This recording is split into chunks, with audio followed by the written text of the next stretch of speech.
PodCastle, episode 933 for Tuesday the 3rd of March, 2026. This week's story is a Tales from the Vault, and it's Ink by Xander M. Odell, read by Sean D. Sorrentino, hosted by M.K. Hobson, produced by Eric Valdes and Pria Wood, rated R with content notes for tattoos, bigotry, and processing of trauma.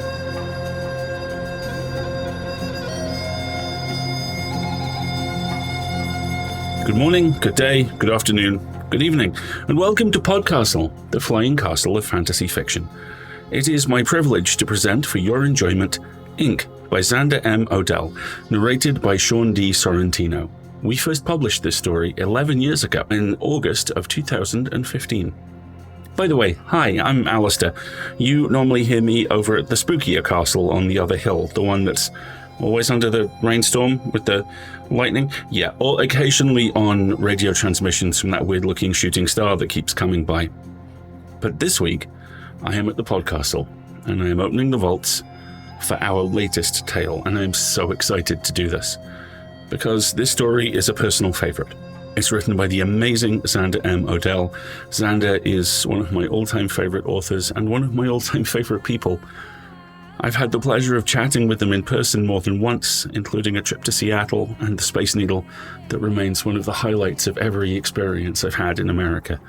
Xander is the living definition of good people, and I am honored and privileged to call him a friend. Xander lives in Washington State with their husband, sons, and an Albanian miniature moose, cunningly disguised as a dog. Their work has appeared in such venues as Crossed Genres, Daily Science Fiction, Pseudopod, Cast of Wonders, and PodCastle. They are a Clarion West 2010 graduate and an active member of the SFWA. Their collection of speculative fiction holiday stories, The 12 Ways of Christmas, and debut short story collection Godfall and Other Stories are available from Hydra House Books. Your narrator for this week is Sean D. Sorrentino. Sean lives in the Raleigh, North Carolina area with his wife and his dogs, and he has narrated stories for PodCastle and Pseudopod. And now, pay attention, for our tale is about to begin, written one line at a time, into the skin of our lives.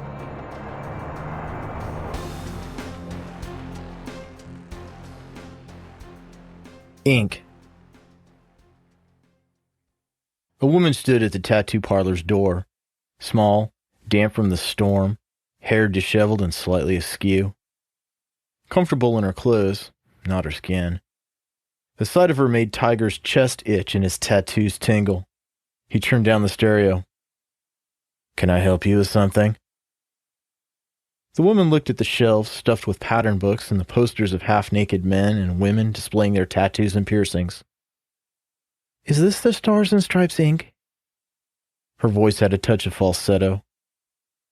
"That's what the sign says in the window." She brushed aside her bangs, tucking her hair back into place in a way Tiger supposed he wasn't meant to notice. "I would like a tattoo." She smiled with suspicion and hope, an expression he knew well. Tiger dog-eared his page and set the magazine aside. "What do you have in mind?" Like he had to ask. He stifled a twinge of jealousy and rubbed the scars below his nipples, all that remained of his breasts. Straightening her shoulders, the woman walked up to the counter and handed him a folded sheet of white paper dappled with rain. Tiger spread the paper on the counter and considered the picture, a coiled Asian dragon with a lion's mane, pearl clutched in one claw, lightning in the other, vibrant colors and sharp, decisive lines. Hyper-masculine, all claws, teeth, and attitude. Not at all like her. Tiger settled back on his stool and rubbed his hand under his chin, the stubble rasping over his knuckles. "How'd you hear about the shop?" She blinked, hesitated. "From friends."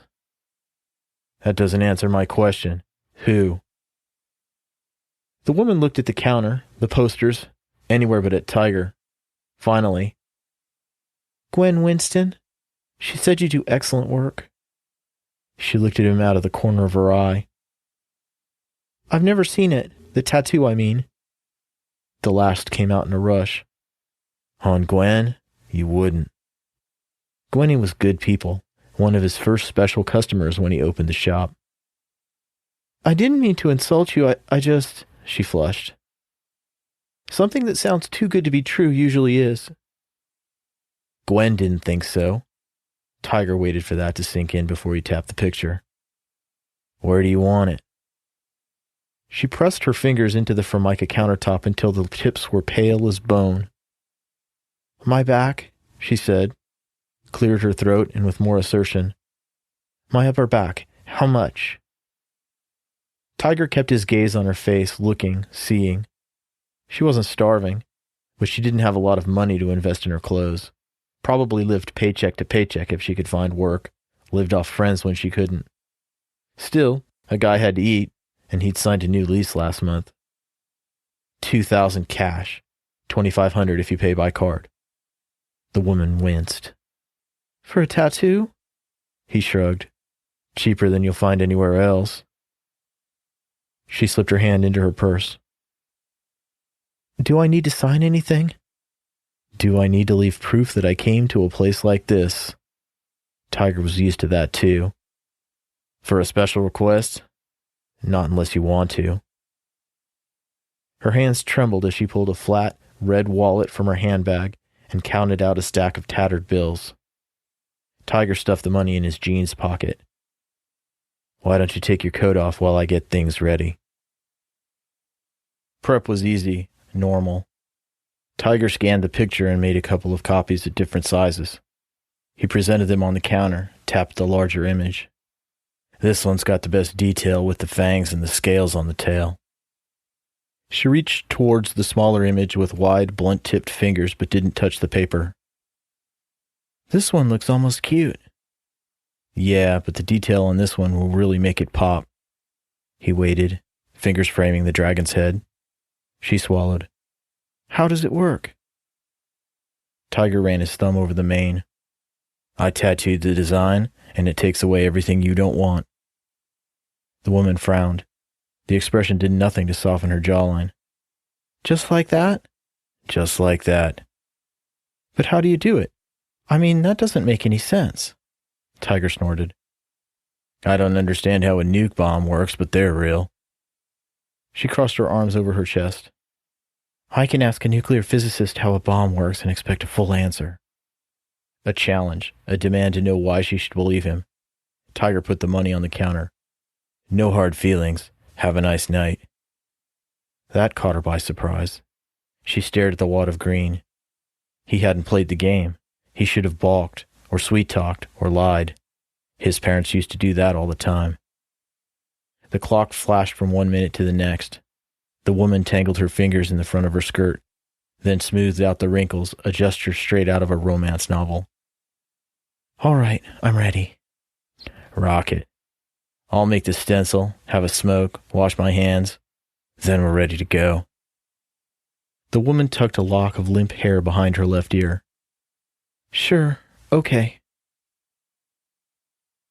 Outside, the storm had blown itself out, and the parking lot asphalt reflected the streetlights in twisted rainbows.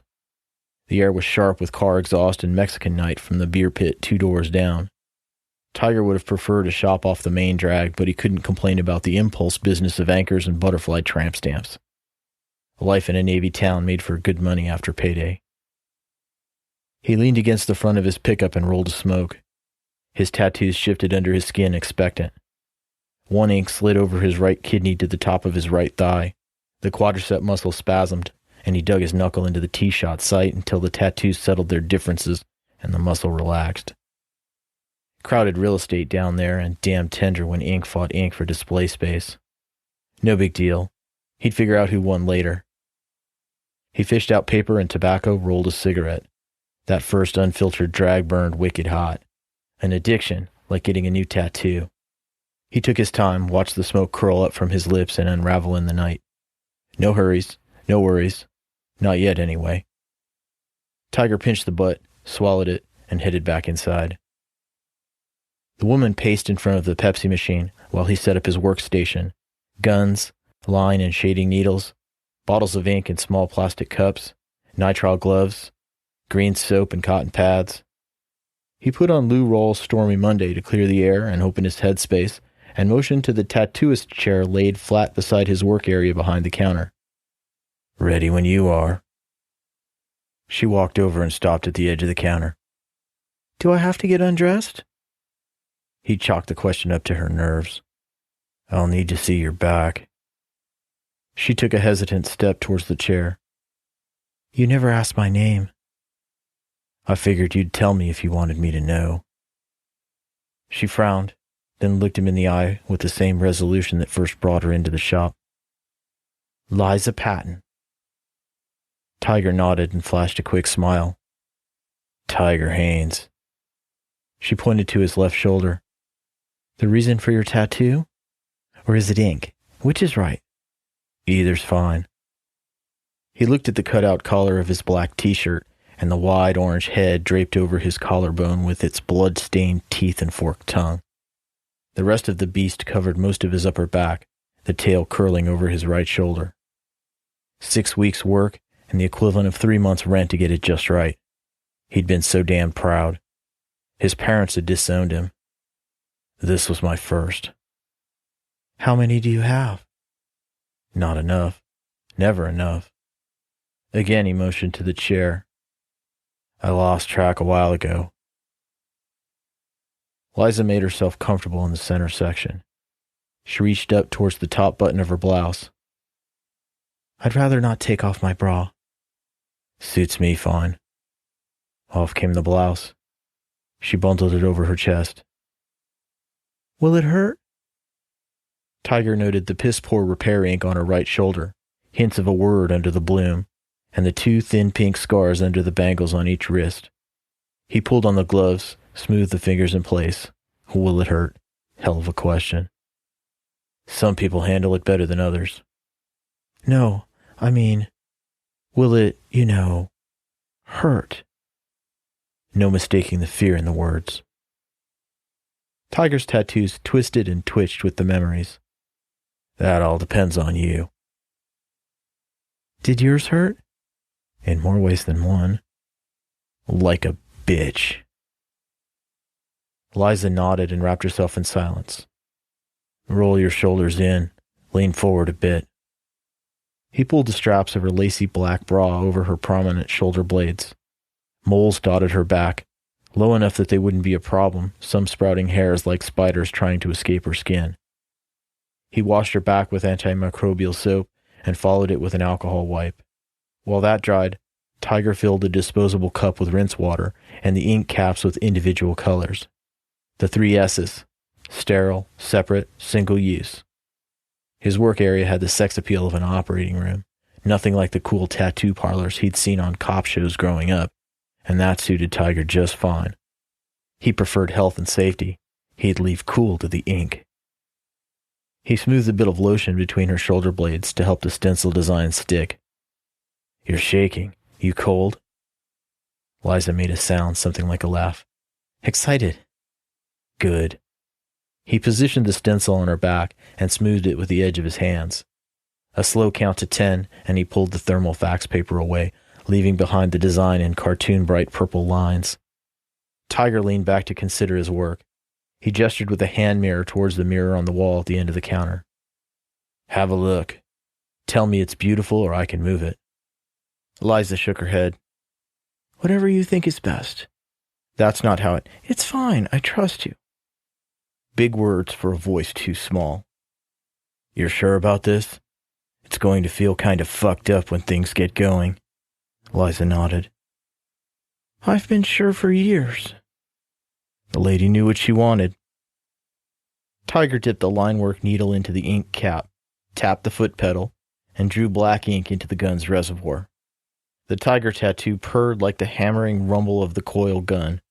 All right, then. He brought the needle to the topmost purple line of the mane and pressed the foot pedal. He laid the ink one delicate, precise line at a time. People who didn't know tattoo work thought the needle injected ink into the skin when it actually glided along and let gravity do the work. This part of tattooing, the line work that defined the piece, this was why Tiger learned how to ink. From the early childhood sketchbooks to the graffiti in his teens, it always came down to this moment, the stroke of ink on a willing body. Everything else was gravy. The tiger tattoo watched him work, licking between its claws. Liza didn't move. At the first touch of the needle, she became stone for all that her heart raced beneath his hands. Only once did she make a sound, a whimpering sob the first time the needle passed over her spine. He refilled the reservoir as an excuse to pause. When she made no other sound, he continued. Line work done, he rinsed out the black ink and swapped out for his rotary gun, lighter and better suited to shading. How are you doing? Need a break? Eliza shook her head. Walk it off a bit? I'm fine. Her voice had lost some of its girlish charm. She coughed. You can keep going. Okay. He worked quickly without rushing, giving his full attention to the shadows sliding around the edges of every line. Add depth here, there layering. Wipe the blood away and repeat. He turned the sparse lines of the nose into a muzzle. Took simple diamond patterns on the body and created scales. If everything went right, any minute now he would see... There. The dragon shook out its mane and turned its head to watch the tattoo gun. Tiger slowed down, adding detail, and gauging the dragon's strength with every refill of ink. He both loved and hated this part. From here on out, everything had to be perfect. Years ago, he'd screwed the pooch on a special tattoo of a fancy teacup and saucer on the shoulder of an older man, gotten so high on the inking that he'd ruined the design. The guy had stormed out in tears, refusing a repair, a second chance. Tiger often wondered what happened to the guy, if he'd gone back to living a lie. Wondered at moments like this, in fact. He rinsed out the black ink and slid his palette of ink caps closer. Hold still now. Shit just got real. Liza let out a tiny mewling moan but didn't move. Maybe she was braver than she looked. Tiger sure as shit hoped so. A darker green first to bring out the shadows. Tiger took a deep breath and touched the color to Liza's skin. Sweet pain swept up his hands to his soul. Holy Mary, Mother of Jesus, the rush! The dragon rubbed itself against the needle, eager for color. Demanded all the attention, all the awestruck wonder. It was the biggest, baddest motherfucker in the valley, and Tiger liked it that way. Nothing mattered but the ink, always the ink, the way the tattoo shook its beard and twisted its tail.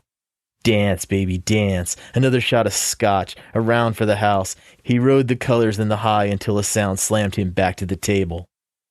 Sound? Crying? Who? Liza crying. Muted sobs cradling even softer words. No, no, no. Tiger's hands froze mid-curl of blue on the dragon's tail. His tattoos crowded his forearms until his skin was matte black. More ink, all but the tiger. It stayed on his shoulders, claws pricking tiny reminders of flesh and reason along his upper back. Tiger took a deep breath, clearing away the taste of scotch, peat, and bitter ink. He rinsed and refilled the gun, pressed the back of his left hand against the squirming tattoo, against Liza. He's still with me? She cringed at the contact, the sound of his voice. Cringed like he hadn't spent the last 40 minutes getting under her skin, cringed like he'd hit her. Just because he couldn't see the scars didn't mean they weren't there. Tiger licked his lips. How about a break? Still no answer, only the same frightened tears. He set down the gun. We're done here. Let me get you cleaned up. That brought her out of it. Liza looked over her shoulder, pale and wide-eyed. No, don't stop. She wiped her nose on her arm, leaving a glistening line, and softer. Please, my dad would, sometimes. Please. Tiger chewed on the ends of his mustache. Was a tattoo the same as a punch? Time may have healed all wounds, but ink lasted until the end, and with it the sting of guilt. He couldn't chance ruining another person's life. I can't do this. Please. Liza curled into herself as if offering more of her back. The dragon twisted like a cyclone knot. Liza coughed, cleared her throat. Whatever you want, I can pay. The voice ran deep and ragged, the voice of living a lie. Tiger stripped off his gloves. It's not about the money. Please, I can't go on like this. God damn it, God damn it. Tiger squeezed his eyes shut. Once upon a time he would have given his imaginary left nut to swap places with Liza. He'd gone through his transition the old-fashioned way, hormones, scalpels, and all. The tattoos on his arms tingled with need, but this wasn't about them, or him, or his invisible scars. This was all about her. She began to cry once more. I don't know what else to do. The tiger tattoo rubbed its head against the side of his neck. Tiger had seen what she might do on the inside of each wrist. He pressed his lips together until they throbbed with his pulse. You sure? Liza nodded, a quick downward jerk of the head. Tiger grabbed a fresh set of gloves. Remember to breathe. This time, when the ink high slammed up his veins, Tiger wrapped the memory of Liza's tears around its neck and told it to sit the fuck down. He had work to do. As if sensing the change of mood, the dragon flicked the tip of its tail back and forth in agitation. It threatened with lightning and teeth. It was the biggest, baddest motherfucker in the valley, remember? Yeah, Tiger remembered. And he was the one with the ink gun. 5 or 6 minutes of electric sweat, and the last of the color was laid. Perfect. One of his best. Tiger jammed the needle into the skin at the base of Liza's left shoulder blade and sliced her open, bottom to top. Liza's head came up. She inhaled a scream that came out of the dragon a roar. Tiger dug his fingers into Liza's back and tore the skin away, revealing muscle and writhing tattoo. It smelled like beer and motor oil, gunpowder, sweat, semen, manly smells for manly men, not a girly boy who wore his sister's underwear and stole his mother's lipstick. The dragon whipped its tail around Liza's spine. She jerked upright, choking on her pain. He grabbed the tattoo by the head. It sank its teeth into the meat below his thumb. You little bastard, get out of there. Tiger put his feet against the base of the chair and pulled until his ink knotted with the effort and his arms burned like a white-hot star. Now or never. Now or never. He took a deep breath and threw himself back against his workstation. The dragon's claws gave way, it screamed, and its tail came free. Tiger pulled up the back of his t-shirt and slapped Liza's tattoo onto his lower back. The ink sank into his skin, screaming rage up his spine. The other tattoos rushed to greet the latest member of the menagerie. Muscles clenched, chasing the rage until it faded to sullen exhaustion. He slid off the stool to the floor, laughing and swearing. The best tattoos always hurt like a bitch. He stayed on the floor until the spasms eased and the knots of ink separated into individual colors and designs, each content in their own stories. Well, almost content. Liza's tattoo flailed in the center of his back, then slid down and to the right. Tiger rolled over and pulled up his t-shirt in time to see a scattering of butterflies rush up his side and the dragon's tail slide into his pants. The sharp heat of fresh ink settled around his tee-shot site.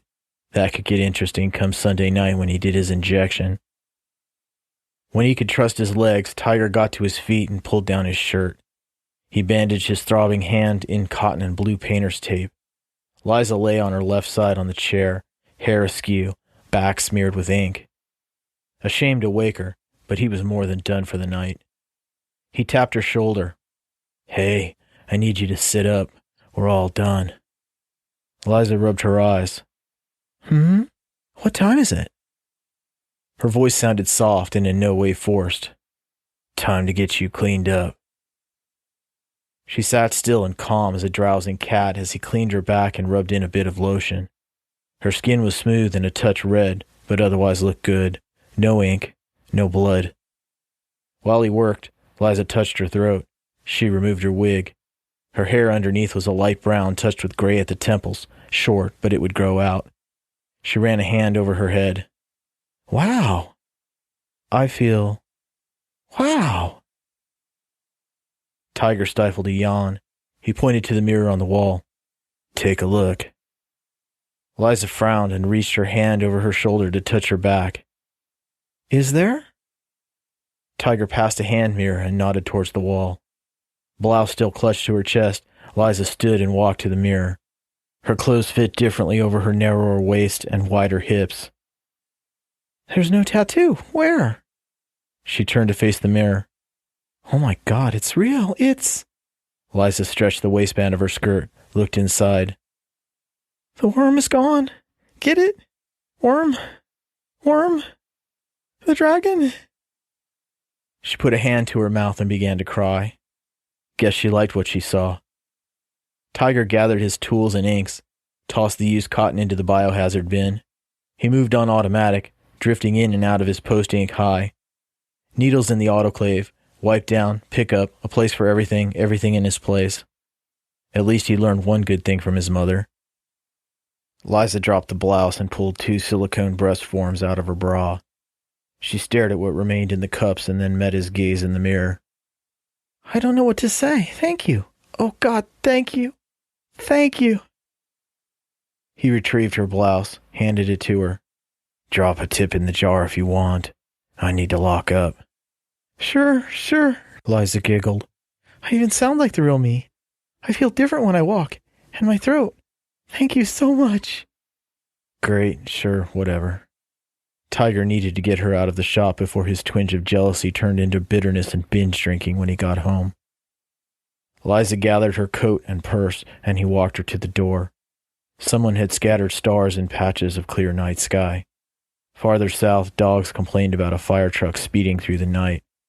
She turned to face him. If you don't mind, I do have one question. Most of them did. Shoot. Liza stared at the tattoos on his arms, a collage of masculine and feminine. How many of those are your own work? 22. Her eyes widened. Really? Yeah. Not really. She seemed like one of those people with a need for numbers. He remembered the face and tattoo of every special customer. The numbers, not so much. Where's mine? A few of the tattoos shifted to get a better look at her. Tiger almost hoped she noticed. It's safe. Liza searched his face, nodded. I didn't leave a tip, but I can't thank you enough. It's all good. Tiger passed her a business card from his back pocket. You know someone who needs work? Send them my way. Man or woman, doesn't matter. Liza dropped the card into her purse. I will. Tiger waited until her battered Ford Escort pulled out of the parking lot before he flipped the signs and locked the door. The tiger tattoo licked his chin with its rough, forked tongue.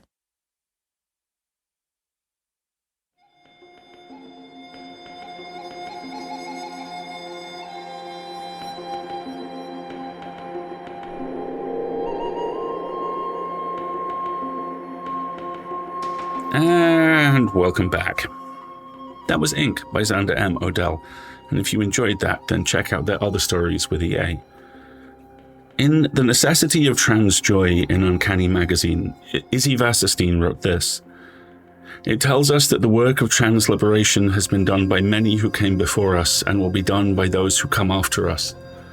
Our task is not to finish the work, but to continue it. It's a great story, and everything else you can find from Xander and all the other writing you can find from Izzy as well should be at the top of your reading list. Trans voices are essential. There is no other slogan, there is nothing clever, they're just a straight line of red, banal fascism marching across every element of society, doing its best to erase those essential stories and essential voices.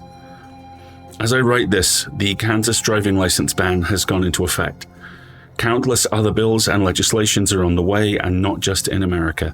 I have lost count of the amount of trans folk and friends I have read or talked to who are looking at moving state and country and struggling with how daunting both of those are. We'll drop links to a couple of organizations who can help in the show notes. Odell writes with extraordinary wit, precision, and compassion at the best of times, and this is one of their absolute finest hours. Doubly so when viewed through Wasserstein's summation, which functions for me as a thematic prism. Turn it one way, you get one motif. Turn it another, you get something else. I was reminded of Annalie Newitz's societal survival manual, Scatter, Adapt, and Remember.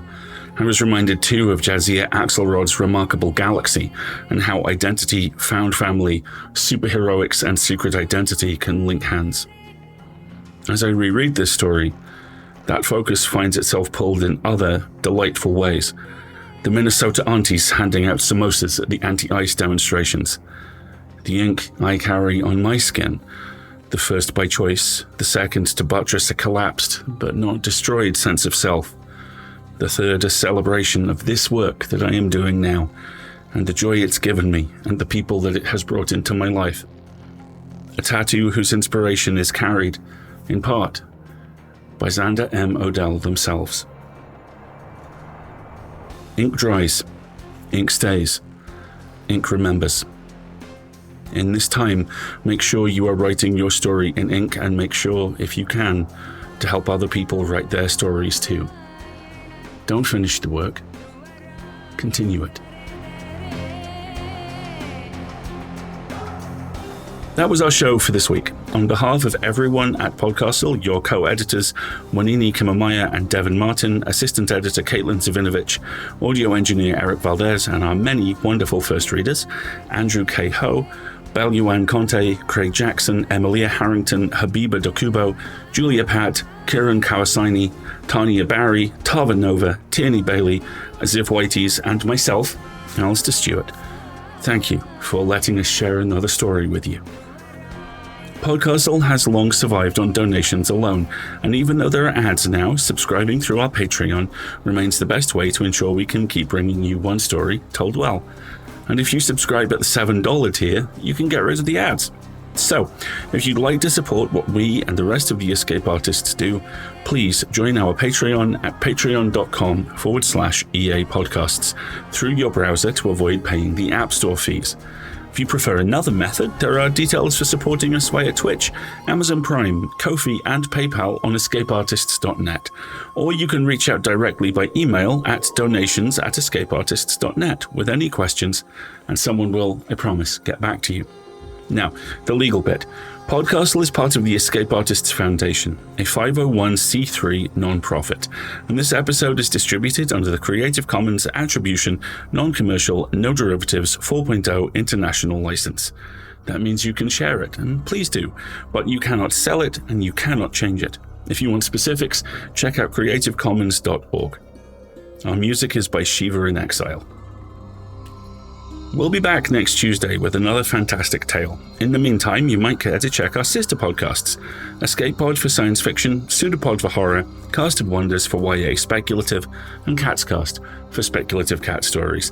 And just in case he was coming through, Twiglet, just about audible perhaps outside, says hi. If your heart belongs to us though, we'll see you next week. Be safe and be kind.